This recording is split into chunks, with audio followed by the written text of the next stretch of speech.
शिवाय। हरि ओम नमो शिवाय। ओम नमो शिवाय। ओम नमो शिवाय। ओम नमो शिवाय। ओम कलिं कृष्णाय नमो। ओम कलिं कृष्णाय नमो। ओम कलिं कृष्णाय नमो। ओम कलिं कृष्णाय नमो। ओम कलिं कृष्णाय नमो। ओम कलिं कृष्णाय नमो। ओम कलिं कृष्णाय नमो। ओम कलिं कृष्णाय नमो। ओम कलिं कृष्णाय नमो। ओम कलिं कृष्णाय नमो। ओम कलिं कृष्णाय नमो। ओम कलिं कृष्णाय नमो। ओम नमो भगवते वासुदेवाय। ओम नमो भगवते वासुदेवाय। ओम नमो भगवते वासुदेवाय। ओम नमो भगवते वासुदेवाय। ओम नमो भगवते वासुदेवाय। ओम नमो भगवते वासुदेवाय। ओम नमो भगवते वासुदेवाय। ओम नमो भगवते वासुदेवाय। सरस्वती माता की जय। सच्चियां जोता वाली माता ताड़ी सदाई जय। गुरु रूप सासंग जी, बड़े भाव से आप माघ महात्म का पाठ सुन रहे हैं और उसका आनंद ले रहे हैं कि केवल स्नान मात्र से किन किन पापों का नाश हो जाता है और आप प्रभु की शरण में चले जाते हैं। ऐसा भाव बनना जरूरी है ताकि ईश्वर हमें अपनी शरणागत रख के हमारा कल्याण करे। बोल सतगुरुदेव महाराज की जय। आइए 20वां अध्याय बड़े प्यार से। सियावर राम जय जय राम। सियावर राम जय जय राम। मेरे प्रभु राम जय जय राम। मेरे प्रभु राम जय जय राम। मेरे श्री राम जय जय राम। मेरे श्री राम जय जय राम। करो कल्याण सीताराम। करो कल्याण सीताराम। पाठ। गोविंद हरे गोपाल हरे, जय जय प्रभु दीन दयाल हरे। हरे गोपाल हरे, जय जय प्रभु दीन दयाल हरे। गोविंद हरे गोपाल हरे, जय जय प्रभु दीन दयाल हरे। गोविंद हरे गोपाल हरे, जय जय प्रभु दीन दयाल हरे। जय जय। कि हे महर्षि, धर्म को जल्दी ही कीजिए, क्योंकि श्राप की अग्नि बड़ी दुख कारक होती है। जब किसी को कोई श्राप मिलता है, उसका जो दुख होता है, इसकी जो आग है, दुख की आग बहुत तपश देती है, अंतर आत्मा को तपश देती है। कहते इसलिए जल्दी जल्दी धर्म की बात करें। लोमश ऋषि जी कहने लगे कि ये सब मेरे साथ नियम पूर्वक माघ में स्नान करें। जितने भी पिशाच पिशाचनी हुए, वो वेद निधि और दूसरे जितने भी देवियां थी, वो सभी पिशाच जो हो गए थे। रात को कथा में आया था, तो लोमश ऋषि जी ने कहा कि मेरे साथ ये मिलकर स्नान करें नियम पूर्वक माघ में, अंत में ये श्राप से छूट जाएंगे। मेरा ये निश्चय है कि शुभ तीर्थ में माघ स्नान करने से शाप का फल नष्ट हो जाता है। अगर किसी को किसी ने अंतरात्मा से दुख दिया है, उसका जो श्राप लगा है, श्राप केवल देने से नहीं लगता, जब किसी की अंतरात्मा दुखी होती है तब भी श्राप लगता है। सही बात है। तो कहते हैं इसका फल केवल माघ मास में स्नान करने से नष्ट हो जाता है। 7 जन्मों के पाप तथा इस जन्म के पाप माघ मास में तीर्थ स्थान पर स्नान करने से नष्ट हो जाते हैं। किसी तीर्थ पर जाओ, जैसे प्रयागराज, गंगा सागर, हरिद्वार, त्र्यंबकेश्वर, जितनी भी जगह है, और किसी तीर्थ स्थान, मंदिर, गुरु स्थान, ये सारी की सारी जगह जो है तीर्थ हैं। यहां पर जाने से, स्नान करके सारे के सारे पाप नष्ट हो जाते हैं। इस आच्छोद में स्नान करने से अवश्य मोक्ष की प्राप्ति होती है। राज सूर्य और अश्वमेघ यज्ञ से भी अधिक फल माघ स्नान करने में, माघ मास में स्नान करने से होता है। अतएव संपूर्ण पापों को सहज में ही नाश करने वाला क्यों ना माघ स्नान किया जाए। बोल सद्गुरुदेव महाराज की जय। सियावर राम जय जय राम, सियावर राम जय जय राम, मेरे प्रभु राम जय जय राम, मेरे प्रभु राम जय जय राम, मेरे श्री राम जय जय राम, मेरे श्री राम जय जय राम, करो कल्याण सीताराम, करो कल्याण सीताराम। यहाँ पर हर अध्याय में किसी ना किसी कहानी के माध्यम से, कथा के माध्यम से ये बताया गया है कि माघ मास में स्नान करने से जितने भी आपके मन चित पाप हैं सबका सर्वनाश हो जाता है और प्रभु ईश्वर की शरण में अग्रसर होता है। वो शंकर भगवान की। लोमड़ जी कहने लगे कि पूर्व काल में अवंती देश में वीरसेन नाम का राजा था।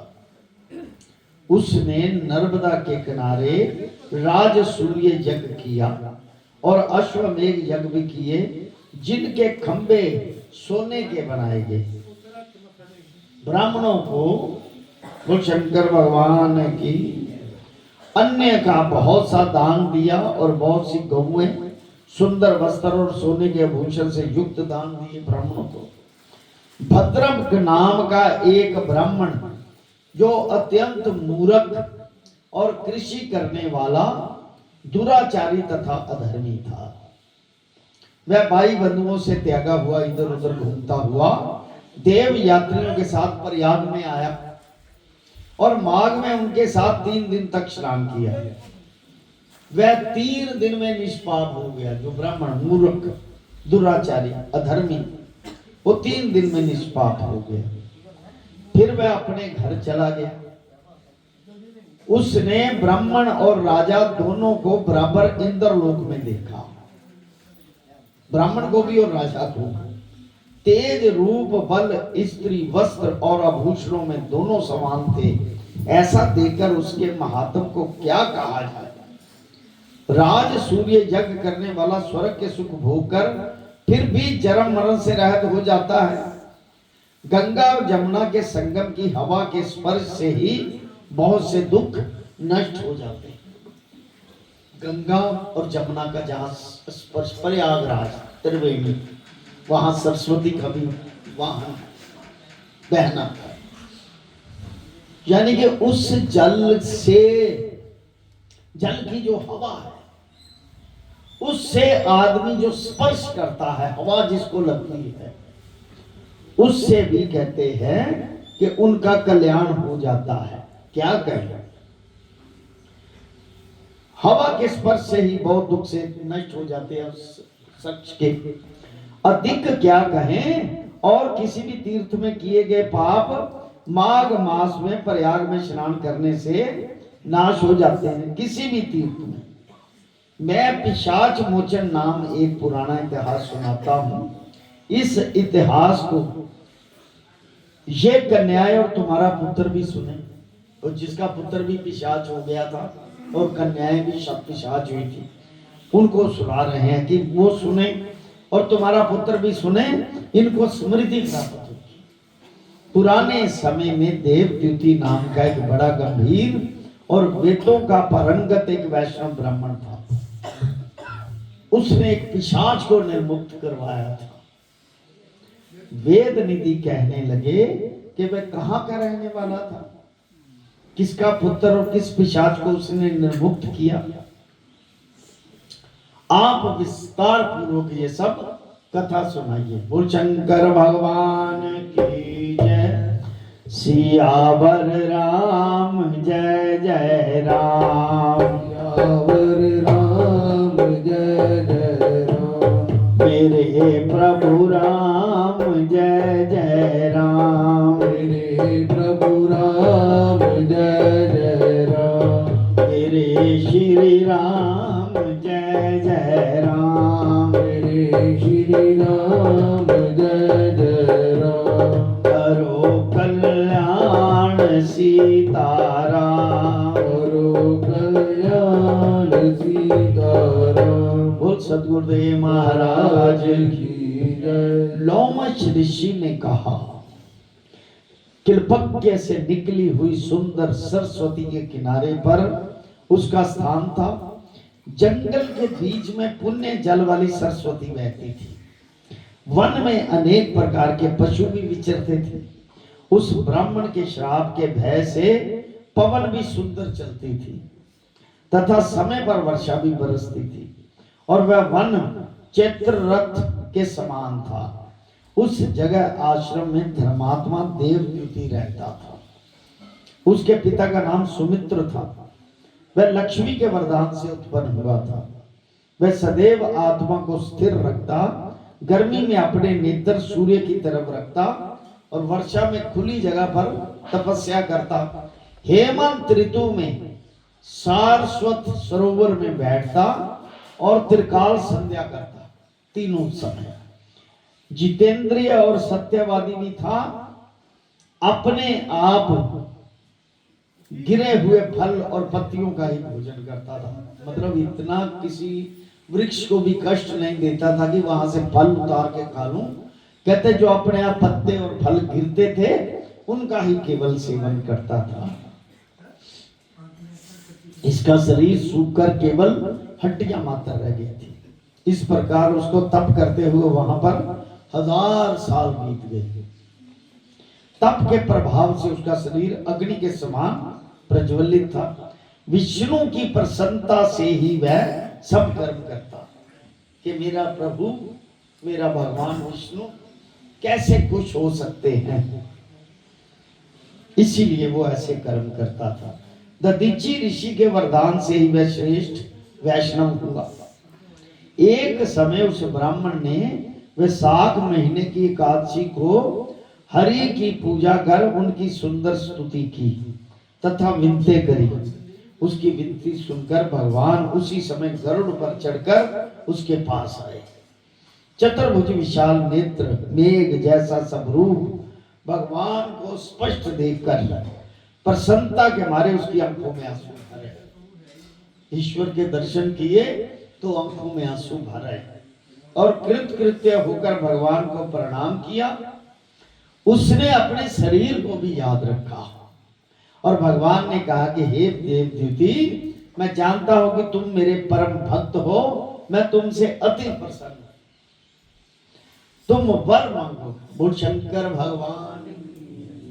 हम लोग भी तो अपने सदगुरु को, भगवान को खुश करने के लिए आए हैं कि आपने जो धर्म का कार्य शुरू किया वो हम आपके साथ साथ आपका भजन करते हैं। हम पर कृपा करना। हम भी आए हैं अपने ईश्वर को खुश करने। जो लोग अपने ईश्वर को खुश रखते हैं ईश्वर उनको तरह तरह के वरदान देते हैं। बोल शंकर भगवान की। तुम मेरे परम भक्त हो, मैं तुम पर अति प्रसन्न हूं, तुम वर मांगो। इस प्रकार भगवान के वचन सुनकर प्रेम के मारे लड़खड़ाती हुई वाणी में कहने लगा कि हे देवादिदेव, आपकी माया से शरीर धारण करने वाले आपको, आपका दर्शन देवताओं को भी दुर्लभ है, देवता भी आपके दर्शन नहीं पा सकते। दुर्लभ दर्शन भी हो गया मुझे, और क्या चाहिए मुझे?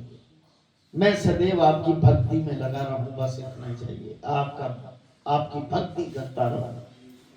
भगवान उसके वचन सुनकर कहने लगे, ऐसा ही होगा, तुम्हारे तप में कोई बाधा नहीं पड़ेगी। जो मनुष्य तुम्हारे कहे गए स्तोत्र को पढ़ेगा, उसकी मुझ में अचल भक्ति होगी, उसके धर्म कार्य सांग पांग होंगे और उसकी ज्ञान में परम निष्ठा होगी। कहने का भाव कि जब कोई ईश्वर से ये मांगता है कि हे सतगुरु महाराज, मुझे केवल आपकी शरण चाहिए और मैं आपकी भक्ति करता रहूं, तो प्रभु उसको वरदान देते हैं कि आप ऐसा ही करेंगे और ऐसा ही होगा, आपकी निष्ठा भक्ति में ही रहेगी। क्योंकि भगवान को प्रसन्न करने का एक ही तरीका है कि मैं आपका, बस मुझे आप अपनी शरण में ले लो, मैं केवल आपका हूं और किसी का नहीं, मुझे इस माया से निकाल के केवल अपनी शरण में ले लो। तो भगवान प्रसन्न होकर आपको भक्ति भी देते हैं और सुख सुविधा भी प्रदान करते हैं। बोल सतगुरुदेव महाराज की जय।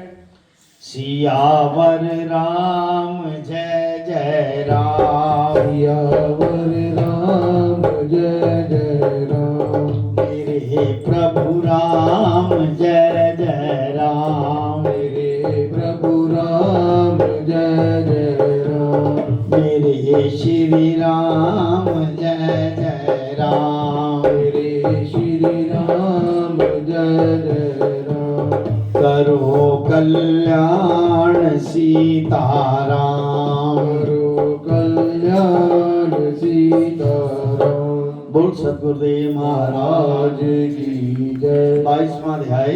इतना कहकर भगवान अंतर ध्यान हो गए वरदान देकर, और देवदूती भगवान के ध्यान में लीन हो गए। तब देवनिधि कहने लगे कि हे महर्षि, जैसे गंगा जी में स्नान करने से मनुष्य पवित्र हो जाता है, वैसे ही भगवान की इस कथा को सुनकर मैं भी पवित्र हो गया। केवल कथा को सुनने से भाव बन गया तो आप पवित्र हो गए, यानी कि मन के अंदर का भाव जो है उस कथा में विलीन हो गया तो आप पवित्र हो गए। वैसे ही भगवान की इस कथा को सुनकर मैं पवित्र हो गया। कृपा करके उस स्तोत्र को कहिए जिससे उस ब्राह्मण ने भगवान को प्रसन्न किया। लोमश जी कहते हैं कि उस स्तोत्र को पहले गरुड़ जी ने पढ़ा, उनसे मैंने सुना, हे विप्र, ये स्तोत्र अध्यात्म विद्या का सारे पापों के नाश करने वाला है। वासुदेव सर्वव्यापी चक्रधारी सज्जनों के प्रिय जगत के स्वामी श्री कृष्ण को नमस्कार है। जब स्तुति करने वाला जिसकी स्तुति की जाए तथा सभी जगत विष्णु में है तो किसकी स्तुति की जाए? अगर सारा जगत विष्णु में संसार की तरह है तो किसकी स्तुति की जाए? बोल शंकर भगवान की। श्री राम जय जय राम, श्री राम जय जय राम, श्री राम जय जय राम, श्री राम जय जय राम।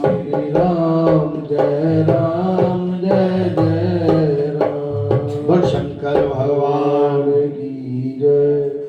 कहते हैं कि जब स्तुति करने वाला जिसकी स्तुति की जाए तथा सभी जगत विष्णु में है तो किसकी स्तुति की जाए? अगर सारा संसार विष्णु में, जिस भगवान के श्वास वेद हैं, फिर कौन सी स्तुति है जो उनकी प्रसन्नता के लिए की जा सकती है? जिसको वेद नहीं जान सकते, ना वाणी मन जान सकता है, उसकी स्तुति में ज्ञानी क्या कर सकता है? सारा चर अचर संसार जिसकी माया से चक्कर की तरह घूम रहा है, सारा संसार जिसकी माया से चक्कर की तरह घूम रहा है, इसी से हे प्रभु आप चक्कर पानी कहलाते हैं। ब्रह्मा विष्णु आप ही हो। सारे संसार को उत्पन्न करने वाले, ब्रह्मा को भी आप उत्पन्न करने वाले। जब जीव शरीर को धारण करता है तब उसको ज्ञान उत्पन्न होता है।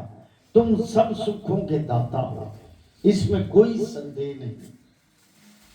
आपसे संपूर्ण सुखों के देने वाली बुद्धि उत्पन्न होती है। आप ही 5 कर्मेंद्रियां, 5 महाभूत तथा मन के विविध भाव हो। ब्रह्मा विष्णु रुद्र की कल्पना से आप संसार की कल्पना इस प्रकार करते हो जैसे पिता पुत्री की। कवियों में आप जो शोभा रूप देता है, उस निर्गुण विष्णु भगवान को नमस्कार करता है। यानी कि भगवान विष्णु की स्तुति है सब तरफ। वही ब्रह्मा है, ब्रह्मा को पैदा करने वाले भी वही, ब्रह्मा भी वही और शंकर जी भी वही। अगर भगवान शंकर जी से पूछा जाए तो वो भी भगवान विष्णु का साक्षात भगवान विष्णु ही है। और विष्णु जो है वो भी शंकर जी और ब्रह्मा भी, यानी कि एक ही मूर्त की 3 व्यवस्थाएं की हुई हैं। 3 व्यवस्थाएं। आप में संपूर्ण सुखों को देने वाली बुद्धि उत्पन्न होती है। जब आप में बुद्धि पैदा होती है तब ईश्वर के जानने का ज्ञान प्राप्त होता है। आप ही 5 कर्मेंद्रियों, 5 महाभूत तथा मन के विविध भाव, अलग अलग भाव भी आप। ब्रह्मा विष्णु रुद्र की कल्पना से आप संसार की कल्पना इस प्रकार करते हो जैसे पिता पुत्री की। कवियों में आप जो रूप शोभा देता है, उन निर्गुण विष्णु भगवान को नमस्कार करता हूं, जिसमें ज्ञान रखने से श्रुतियों में कहे हुए कर्मों को लोग करते हैं। उस पवित्र ब्रह्म को मैं नमस्कार करता हूं। मैं उस सत्य रूप हरि को, जिसको योगी लोग सब प्राणियों में आत्म रूप देखते हैं, उपासना करते हैं, जिसको अद्वैत कहते हुए गाते हैं और यज्ञ करते हैं, उस माधव भगवान को मैं नमस्कार करता हूं। बोल सतगुरुदेव महाराज की। मनुष्य को माया तथा मोह रूपी वादों से सदा भभकने वाली ज्वाला आपके चरण कमल की छाया पहुंचने से नहीं। जहां पर आपके चरण कमल पड़ गए, जो आपके चरण कमलों की शरण में चला गया, वहां पर वो जो दुख रूपी माया है, भभकने वाली, उनका कोई असर नहीं होता, कोई जलाती नहीं। जिसके स्मरण मात्र से मोह ज्ञान रोग दुख दूर हो जाते हैं। कहते जिस ईश्वर के केवल स्मरण मात्र से, सिमरण मात्र से मोह अज्ञान और रोग जैसे, कहने का मतलब कि स्वस्थता प्रदान करता है ईश्वर, निरोग दे देता है उसको। जो भगवान की शरण में आता है उसके दुख काटे जाते हैं। रोगी के भी दुख काटे जाते हैं, रोग दुख दूर हो जाते हैं। उस अनंत रूप को मैं नमस्कार करता हूं, जिसके मिल जाने पर और किसी की इच्छा नहीं रहती, जिसको जानकर अद्वैतवादी आत्मा को सम्मान देते हैं। यदि विष्णु शब्द का अर्थ और उसके विषयों का ज्ञान एक ही होता तो इस सत्य से हे माधव, इस संसार की माया में फंसकर तेरे ही ध्यान में रत रहता। ये जो माया है, इसी माया में मैं फंस के चाहे मैं माया में फंसा हुआ ही क्यों नहीं, लेकिन आपके ध्यान रथ में रहता, आपका ही सदैव ध्यान करता। बोल शंकर भगवान की। सियावर राम जय जय राम, सियावर राम जय जय राम, मेरे प्रभु राम जय जय राम, मेरे प्रभु राम जय जय राम, मेरे श्री राम जय जय राम, मेरे श्री राम जय जय राम। कहते इस सत्य से हे माधव, इस संसार की माया में फंसकर तेरे ही ध्यान में रत रहता मैं। यदि वेदांत दर्शन में भगवान सारे संसार में व्यापक है, तो इसी सत्य से भगवान में मेरी निर्विघ्न भक्ति हो, जो बीज नहीं है तो भी बिना बीज के स्वयं विद्यमान है। सो वह विष्णु भगवान रंग रूप से हमारे बीज के टुकड़े टुकड़े को, जो सृष्टि स्थिति तथा लय के लिए ब्रह्मा विष्णु महेश 3 रूप धारण किए हुए हैं। अब देखिए भगवान तो फिर एक ही है, एक नहीं कहते 3 रूप धारण किए, वही ब्रह्मा वही विष्णु वही महेश 3 रूप धारण किए। जैसे कहते ना एक माई जगत ब्याई 3 चेले प्रमाण, जो महामाया है वो एक है, एक माई ईश्वर जगत ब्याई जिसने सारा संसार प्रकट किया। 3 चेले प्रमाण, तीनों की ड्यूटी लगाई है, 3 रूपों में व्यापक है। एक संसारी, एक भंडारी, एक लाए बीमा।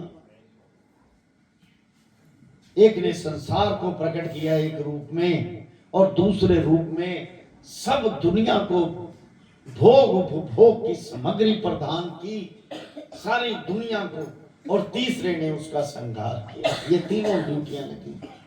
एक ही रूप, एक ही शख्स की 3 ड्यूटियां अलग अलग रूपों में। ये देखिए, ये समझने वाली बात है कि शंकर भी अलग नहीं, विष्णु भी अलग नहीं, और ब्रह्मा जी भी अलग नहीं। इनको अलग नहीं कभी समझना, एक ही रूप है। आप उसे किसी भी रूप में शंकर जी के रूप में देखना चाहते हो तो भी वही है, विष्णु जी के रूप में देखना चाहता है तो भी, गुरु के रूप में देखना चाहते हो तो भी वही है। सब में प्रकट है वो, सब में एक ही विद्यमान है वो ईश्वर। श्री राम जय राम जय जय राम, श्री राम जय राम जय जय राम, श्री राम जय राम जय जय राम, श्री राम जय राम जय जय राम, श्री राम जय राम जय जय राम, श्री राम जय राम जय जय राम। सद्गुरुदेव महाराज की जय। अब देखिए, उन्होंने कहा ये तीनों रूप जो हैं, अगर कार्य के रूप में देखा जाए, जो कर्म है, सत्व रज और तम, इन तीनों गुणों में वे विद्यमान है कार्य करने में। हे भगवान, मुझ में दया करिए। जो देवताओं की प्रार्थना पर अवतार धारण करते हैं, वे भगवान मुझ पर प्रसन्न हों। जो प्राणियों के हृदय रूपी मंदिर में निर्मल देव वास करते हैं, वे भगवान मुझ पर प्रसन्न हो। जो अविद्या पूर्ण संसार का त्याग करता है, जगन में आप हो, आपका बनाया हुआ विश्व आनंद करता है। आपके त्याग करने पर अपवित्र हो जाता है, उसका साथ करने पर भी तुम बिना साथ के बने रहते हो। विकार रहित जिसकी चावार 5 भूत योग से पैदा हुआ, चैतन्य मानते हुए उपासना करते हैं। जैन लोग आपको शरीर का परिणाम मानते हैं, और सांख्यवादी तुम्ही को प्रकृति से पुरुष मानकर ध्यान करते हैं। जो सांख्यवादी लोग हैं, यानी कि उसको कहते हैं सनातनी लोग जो हैं, वो सांख्यवादी हैं। तुम्ही को प्रकृति पर पुरुष मानकर ध्यान करते हैं, जन्म इत्यादि से रहित चैतन्य रूप सदा अनंत स्वरूप उपनिषद जिसकी महिमा गाते हैं, आकाश आदि पंच महाभूत, देह, मन और बुद्धि, इंद्रियां, सब कुछ तुम ही हो, तुमसे अलग कुछ नहीं। तुम ही सब प्राणियों को उत्पन्न करने वाले हो और मुझको शरण देने वाले हो। तुम ही अग्नि, रवि, इंद्र, होम, मंत्र, क्रिया तथा सब फल जितने भी हैं सभी कर्म देने वाले वैकुंठ में तुम्हारे सिवाय कोई नहीं है और मैं आपकी शरण हूं। बस यही तो कहना है सबको, मैं आपकी शरण हूं। सब प्राणियों के हेतु तथा उनको शरण देने वाले तुम ही हो। जैसे युवा पुरुष की युवती में और युवती की युवा में प्रीति होती है, वैसे मेरी प्रीति तुम हो। बोल शंकर भगवान की जय। मेरा प्यार तुम हो। मैं मायावी प्यार नहीं चाहता, मुझे केवल आपकी शरण चाहिए। मेरा प्रेम भी तुम हो। जो पापी भी आपको प्रणाम करता है उसको यमदूत ऐसे नहीं देखते जैसे उल्लू सूर्य को। कहते हैं कि उल्लू को सूर्य नजर नहीं आता ना, आंखें बंद रहती, रात को आंखें खोलता है। आपको उल्लुओं में सूरज की कहानी सुनाई कि एक सूरज है तो मानेंगे ना, क्योंकि उन्होंने सूरज जिंदगी में नहीं देखा। जैसे उल्लू सूरज को नहीं देख सकता, ऐसे यमदूत भी आपके शरण में आए हुए प्राणी को नहीं देखते। यमदूत भी नहीं देख सकते। आहा।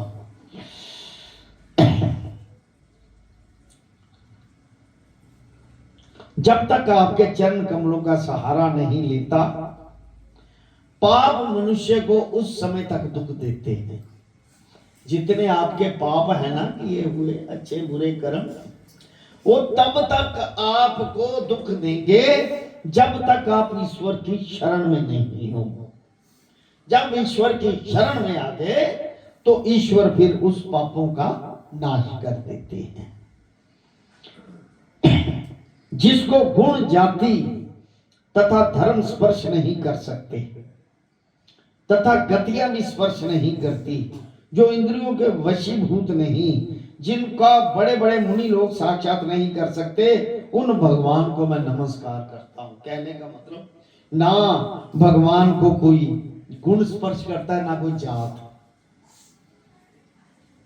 जात ना पूछिए साधकी, पूछ लीजिए ज्ञान किसी फकीर से, उसका ज्ञान पूछो, उसकी जात ना पूछो कभी भी जिंदगी में। क्योंकि फकीर को जात नाम से कोई लेना देना नहीं, भगवान को भी जात नाम से कोई लेना देना नहीं। वो कहते हैं कि ऐसे भगवान को मैं नमस्कार करता हूं जितने ज्ञान रूप सुंदर गुण हैं, जिन्होंने सुख स्वरूप मोक्ष रूपी लक्ष्मी का लिंगन किया, जिन्होंने आत्म स्वरूप सुख भोगा, आत्म स्वरूप का सुख भोगा जिन्होंने, और जिन्होंने ध्यान रूप सुख भोगा है, और जिन्होंने ध्यान रूप से मृत्यु को वश में कर लिया, ध्यान लगा के मृत्यु को वश में, कि अभी नहीं, अभी कुछ और कार्य बाकी है, बाद में जाना, मृत्यु को वश में कर लिया। मृत्यु को वश आप कर सकते हैं तपस्या से, तपोबल से, ईश्वर की शरण में आके झोली फैला के ईश्वर से मांगने के लिए कि मुझे अभी धर्म के कार्य और करने हैं। बस धर्म के नाम पे ईश्वर मोहित हो जाते हैं। वो आपको धीरज आयु, दिव्य आयु दे देते, जितनी चाहिए दे दो, क्योंकि ईश्वर धर्म के साथ नहीं छोड़ते कभी भी। किसी भी अवतार में आ जाए, चाहे गुरु रूप में आ जाए, चाहे भगवान कृष्ण के, राम के रूप में, किसी भी रूप में ईश्वर आए, वो धर्म का साथ नहीं छोड़ते। तो आयु जो है, जितनी भी आयु आपको चाहिए उसकी शरण में आके आयु भी वो दे देते हैं। बोल शंकर भगवान की जय। श्री राम जय राम जय जय राम। श्री राम जय राम जय जय राम। श्री राम जय राम जय जय राम। श्री राम जय राम जय जय राम।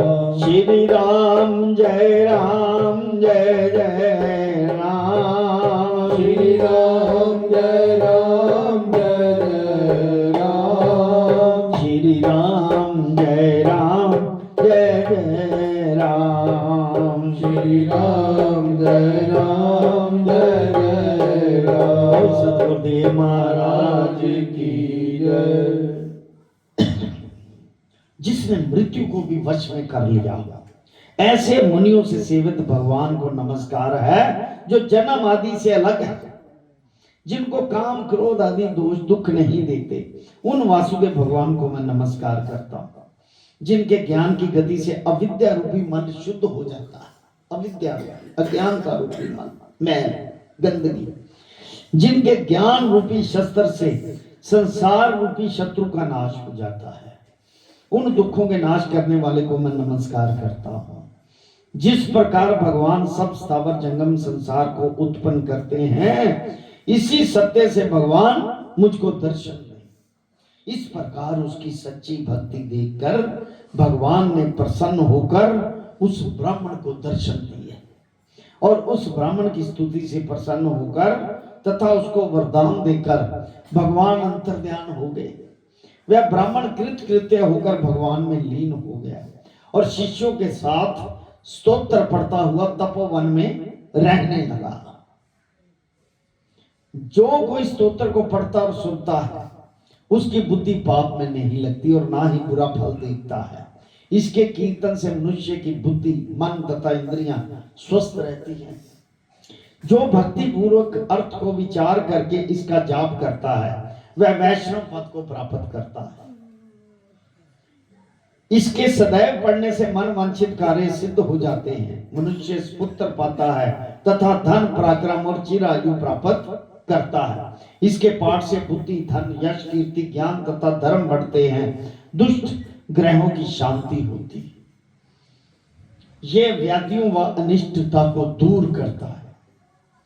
यानी कि जो ग्रह पिछले जन्म के आपके पापों के अनुसार दुष्ट अवस्था में बैठे हुए हैं आपकी कुंडली में, वो भी आपको दुख नहीं दे सकते अगर इसकी शरण में हो तो।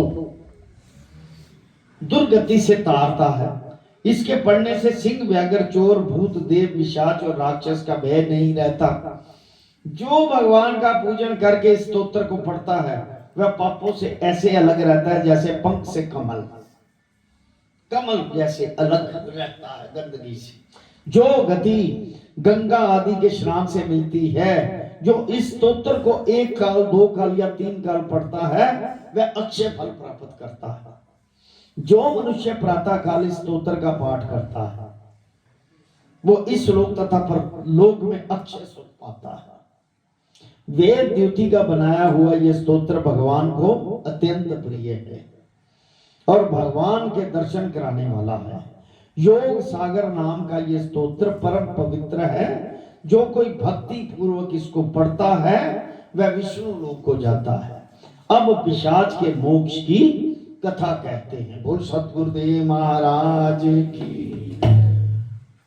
ओम नमो शिवाय, हरि ओम नमो शिवाय, ओम नमो शिवाय, हरि ओम नमो शिवाय, ओम नमो शिवाय, हरि ओम नमो शिवाय, ओम नमो शिवाय, हरि ओम नमो शिवाय, ओम नमो शिवाय, ओम नमो शिवाय, ओम नमो शिवाय, ओम नमो शिवाय, ओम नमो शिवाय, ओम नमो शिवाय, ओम कलिं कृष्णाय नमो, ओम कलिं कृष्णाय नमो, ओम कलिं कृष्णाय नमो, ओम कलिं कृष्णाय नमो, ओम कलिं कृष्णाय नमो, ओम कलिं कृष्णाय नमो, ओम नमो भगवते वासुदेवाय, ओम नमो भगवते भगवते वासुदेवाय ओम नमो भगवते वासुदेवाय ओम नमो भगवते वासुदेवाय ओम नमो भगवते वासुदेवाय ओम नमो भगवते वासुदेवाय बोल सद्गुरुदेव महाराज महाराज की जय।